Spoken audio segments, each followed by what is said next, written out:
Et salut les ops et bienvenue chez Stratégie. Aujourd'hui, on parle du lockpicking ou crochetage en français. Est-ce utile en mode opérationnel? Comment ça fonctionne? Quels sont les outils à disposition? Et surtout, ça donne quoi en situation réelle? N'oubliez pas de liker, de vous abonner et de cliquer sur la cloche pour rester connecté. C'est parti!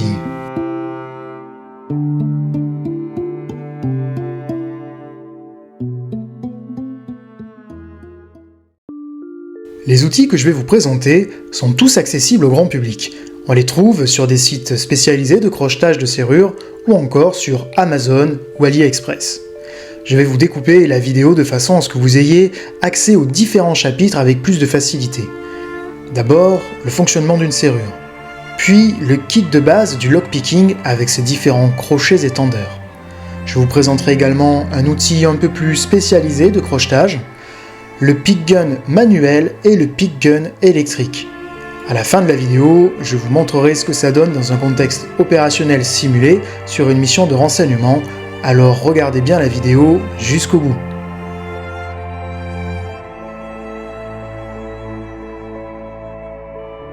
L'idée du lockpicking est d'imiter l'effet de la clé en agissant directement sur les goupilles et le rotor sans utiliser la vraie clé. D'abord, le rôle du rotor. Normalement, la clé aligne toutes les goupilles sur la ligne de césure. En lockpicking, on applique une tension très légère au rotor, comme si on essayait de tourner la clé, ce qui met les goupilles sous contrainte. Quand les goupilles sont poussées par des ressorts, elles ne bougent pas toutes de la même manière. La tension sur le rotor fait qu'une seule goupille à la fois bloque la rotation. On appelle ça une goupille de blocage. En lockpicking, au lieu de dents de clé, on utilise un outil fin qu'on appelle un pic pour pouvoir soulever les goupilles. En soulevant la goupille bloquante jusqu'à la ligne de césure, elle se met en place et le rotor tourne légèrement. Une autre goupille devient alors la nouvelle bloquante. Le processus est de répéter ce travail, goupille par goupille, pour que le rotor finisse par être totalement libéré. À ce moment-là, la serrure s'ouvre comme si la clé était utilisée.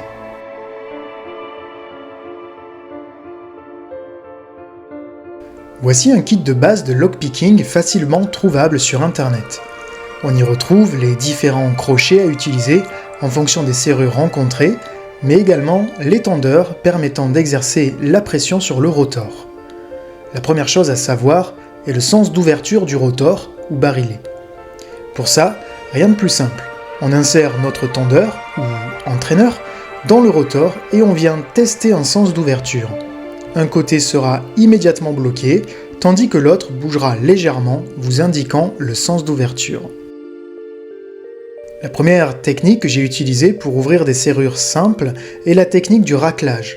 Elle consiste à utiliser ce genre de crochet afin d'effectuer des mouvements de va-et-vient rapides tout en exerçant une légère pression sur le tendeur. C'est un peu comme tester plusieurs dizaines de mots de passe en quelques secondes.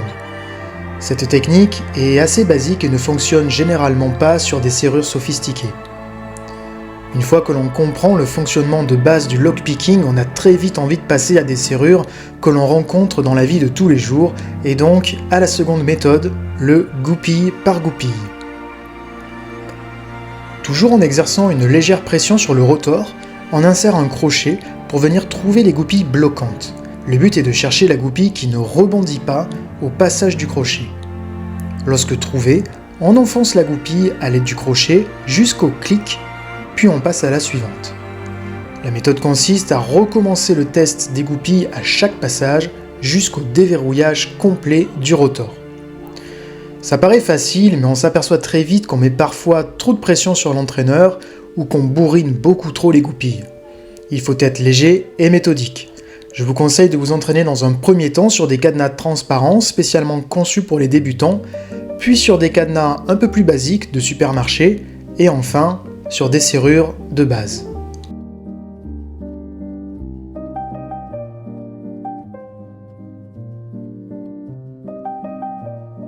Cet outil est un crochet litchi. Il a fait dernièrement fureur sur les réseaux sociaux pour sa grande facilité d'utilisation, mais est-il vraiment aussi efficace qu'on nous le laisse croire?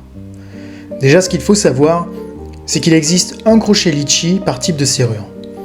Celui-ci, par exemple, est une SS002 conçue pour des serrures en S.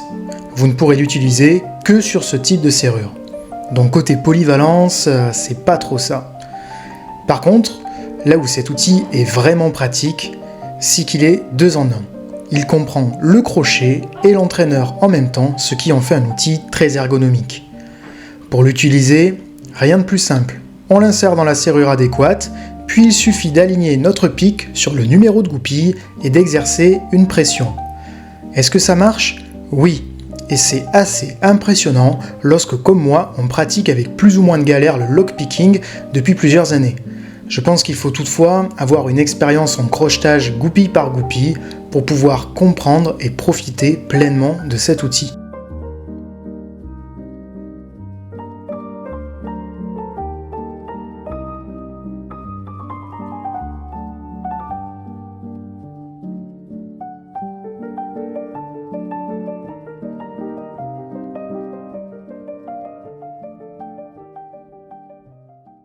Le pick gun manuel est un outil qui s'utilise à la place de vos crochets. Son fonctionnement consiste à venir frapper toutes les goupilles d'un coup, tout en exerçant une pression sur le rotor avec votre entraîneur. À chaque frappe du crochet sur les goupilles, certaines se mettent en place jusqu'à trouver la bonne combinaison. Niveau bruit, ça passe si on l'utilise plutôt sur les extérieurs, mais son utilisation dans un couloir par exemple sera assez bruyante. Petite précision, le pick gun manuel tape toujours vers le haut. Il faudra donc l'utiliser à l'envers sur les serrures européennes qui sont montées à l'inverse des serrures américaines.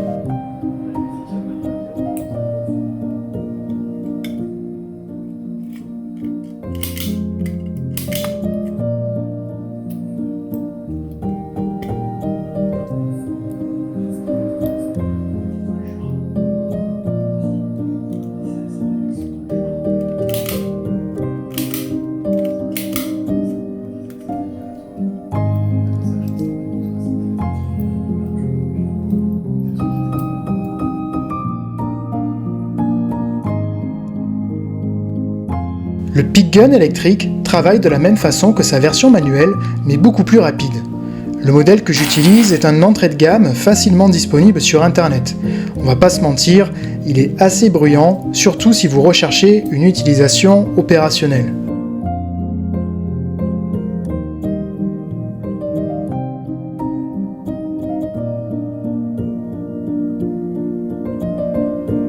Comme vous pouvez le constater, le pick gun électrique a une amplitude qui lui permet de taper les goupilles vers le haut et le bas, donc pas de sens d'utilisation obligatoire.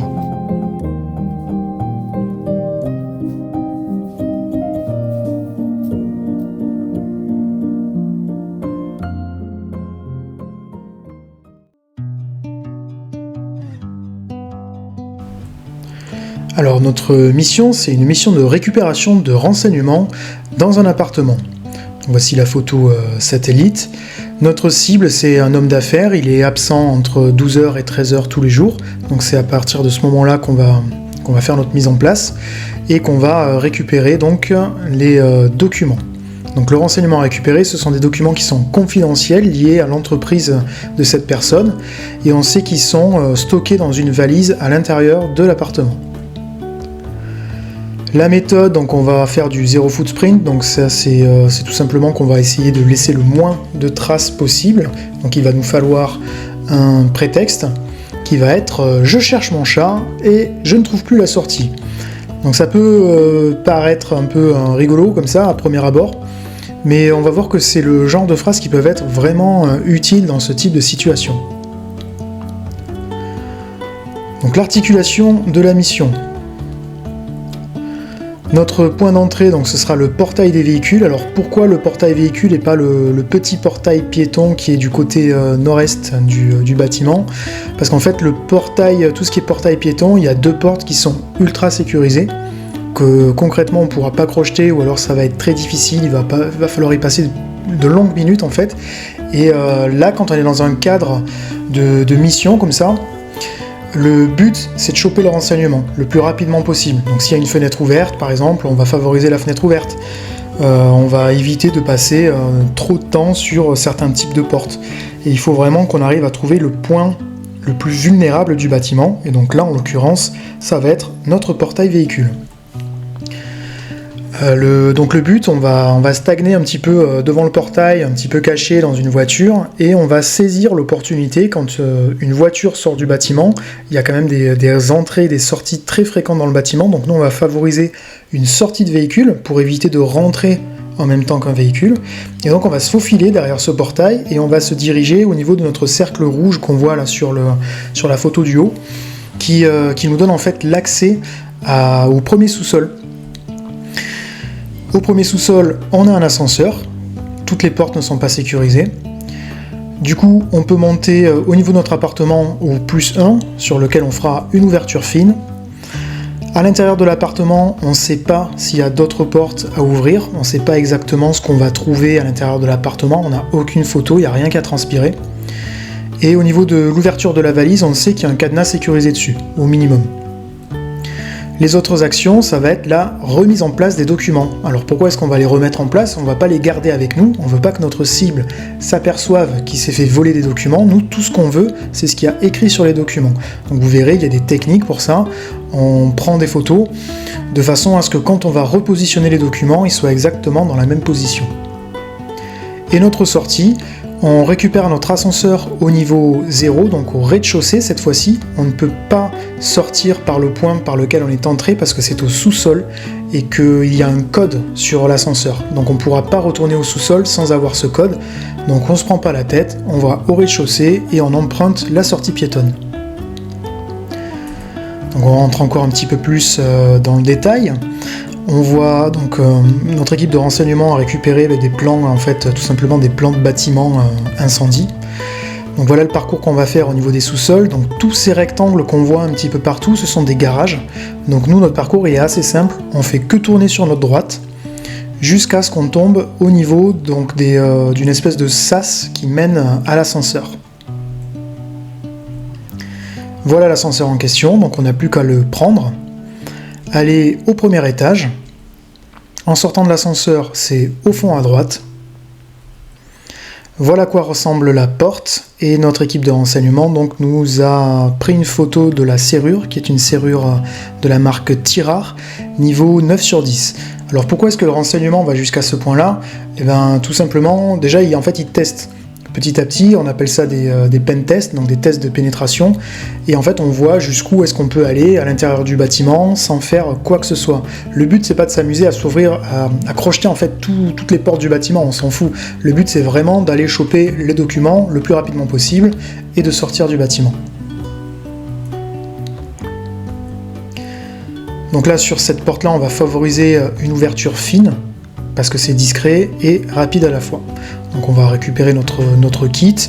Quand on a du renseignement comme ça, souvent ce qu'on peut faire, si on a plusieurs semaines, voire plusieurs mois d'entraînement avant la phase opérationnelle de notre mission, eh bien on va acheter en fait exactement la même serrure et puis on va s'entraîner jusqu'à ce qu'on arrive à l'ouvrir le plus rapidement possible.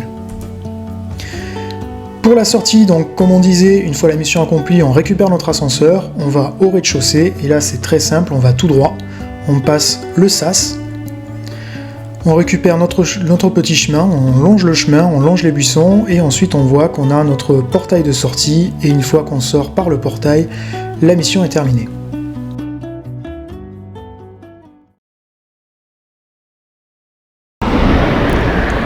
Allez, donc on est parti pour la petite mission de renseignement où on doit aller récupérer donc des documents confidentiels sur l'entreprise d'une personne. Donc là on peut voir derrière l'abribus une voiture qui s'en va, une deuxième dans la foulée. Donc je vous avais dit, c'est pas pour rien qu'on fait la mission entre 12 et 13, parce qu'il y a beaucoup de sorties et d'entrées.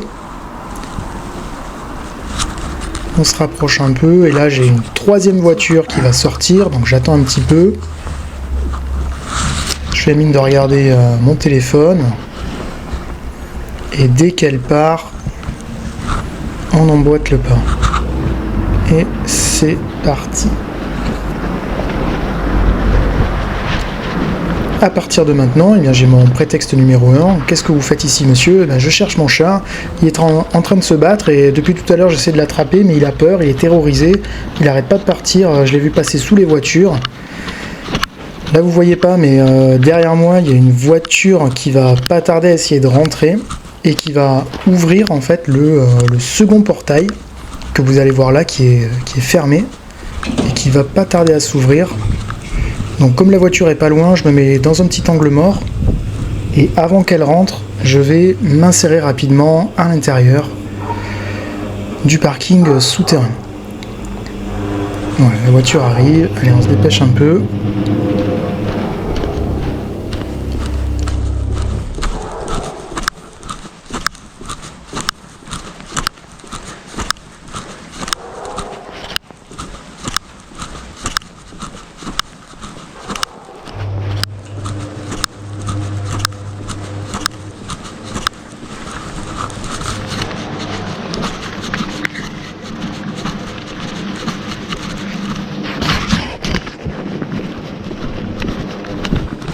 Donc là je prépare mon matériel de crochetage, donc je vais utiliser la technique du raclage, donc je prépare le crochet et les tendeurs qui va bien.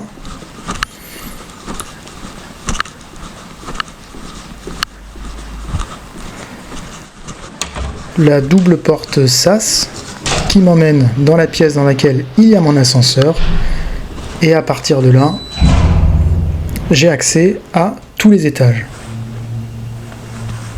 Donc comme je vous disais tout à l'heure, pour accéder à ce sous-sol via l'ascenseur, il y a un code.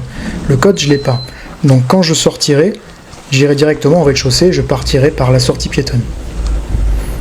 C'est le moment de mettre nos gants, avant qu'on touche un petit peu aux serrures spécifiques. Il faut savoir, bon, dans les ascenseurs, il y a énormément d'empreintes un peu partout, donc c'est pas gênant en soi.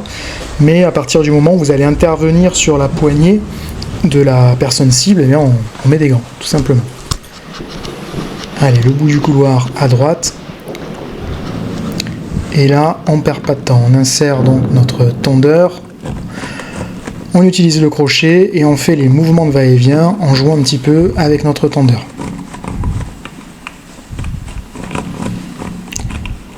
Je me suis entraîné sur une serrure semblable et j'arrive à le faire normalement en moins de 5 secondes. Donc là, je vous avoue que la situation a commencé à devenir un petit peu stressante. Il a fallu, alors je sais pas si c'était à cause des gants, mais il a fallu que je me recale un petit peu avec mes crochets pour être un peu plus focus. Et la porte s'est ouverte.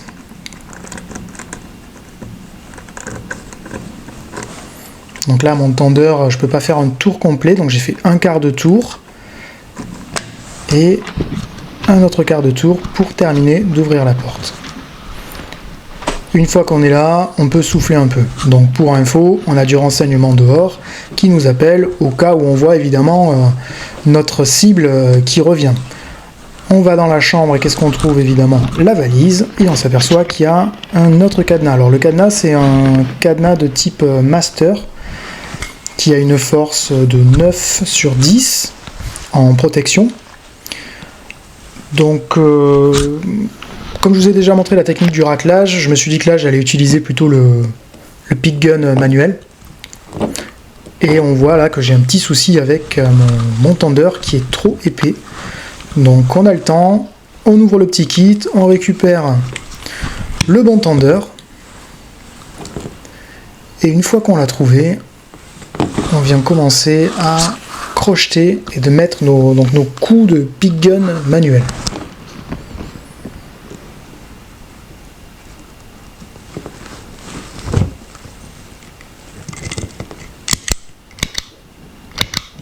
Alors j'ai ma veste, parfois qui passe un petit peu devant la caméra, donc là normalement vous allez voir, je vais réussir à la virer, ça va bouger.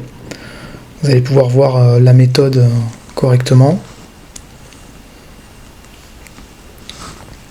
J'ai un petit peu galéré, toujours pareil, je sais pas si c'est à cause des gants.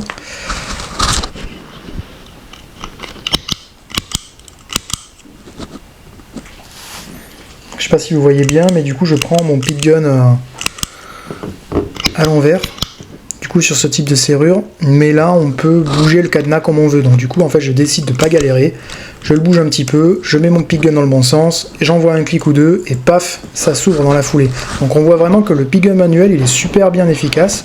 Il faut juste être concentré, focus, le prendre dans le bon sens, sur le bon mouvement, au bon endroit.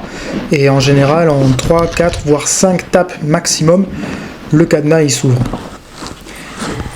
Et là, on découvre donc qu'on a un cadenas à code. Alors les cadenas à code, c'est assez simple à ouvrir. Il faut exercer une très grosse pression en fait sur la partie supérieure du cadenas pour que tout le mécanisme soit en tension. Et ensuite, on va venir rouler les chiffres jusqu'à ce qu'on entende un clic. À chaque clic, vous sentirez le cadenas qui va commencer à s'ouvrir un petit peu. Et une fois que vous avez aligné les 3 chiffres, en plus, ça c'est le genre de cadenas, vraiment c'est super simple à ouvrir. Une fois que vous avez les 3 chiffres, le cadenas s'ouvre. Donc là, ça m'a pris, je sais pas, une vingtaine de secondes maximum.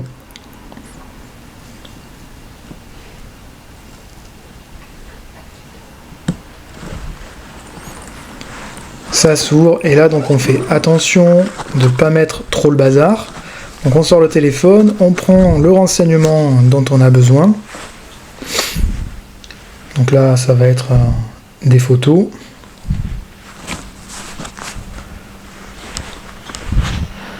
Et surtout, on essaie de, comme je vous disais plutôt, de mémoriser. On prend des photos en fait visuelles ou même des photos physiques de la façon dont était posée la valise, la façon dont il y avait le cadenas, de la façon dont le dossier était à l'intérieur. Donc le dossier, il est inséré d'une certaine façon. Je ne vais pas le mettre à l'envers. Le but, c'est que ça soit l'action qu'on a fait sur le dossier soit complètement indécelable.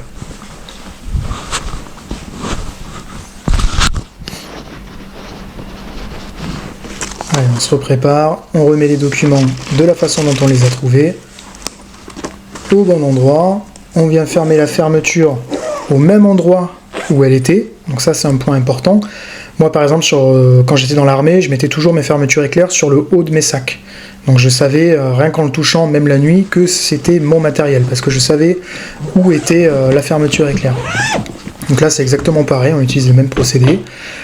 On vient fermer, toujours pareil, de la même façon dont c'était au départ. Vous avez vu le drap, on le remet comme il était également.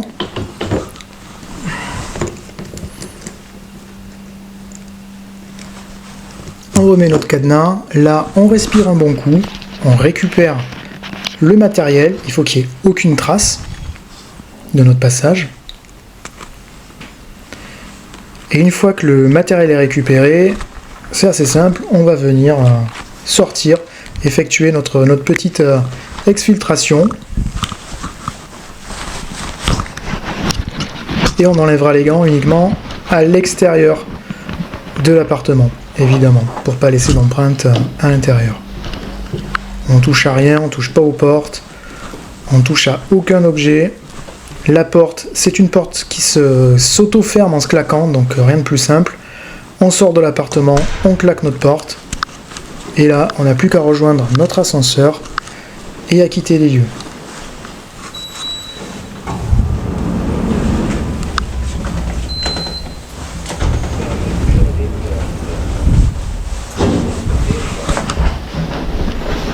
Je me prépare à sortir dans la rue, donc il faut être normal. Donc je sais pas si vous voyez comment je suis habillé là dans la vidéo, mais je suis habillé tout simplement en tenue bureau. Voilà, il n'y a pas de barbe énorme, il n'y a pas de haut-clé, il n'y a pas de montre G-Shock ou je sais pas quoi, il n'y a pas de Ranger. Il faut vraiment être en mode Greyman sur ce coup, hein, les gars. Notre sortie piétonne. On a un petit bouton pressoir sortie sur la droite là, qu'on vient actionner. Et voilà. On referme le portillon, on le claque bien. Mission accomplie. Voilà les ops, j'espère que cette vidéo sur le lockpicking vous a plu et qu'elle pourra vous servir de base pour vos entraînements. N'hésitez pas à laisser un commentaire si vous avez déjà utilisé ces techniques d'ouverture fine dans des contextes particuliers. Et n'oubliez pas qu'en lockpicking, il faut être calme et souple, ne pas brûler les étapes et rester bien concentré. Ciao les ops, on se voit sur le terrain.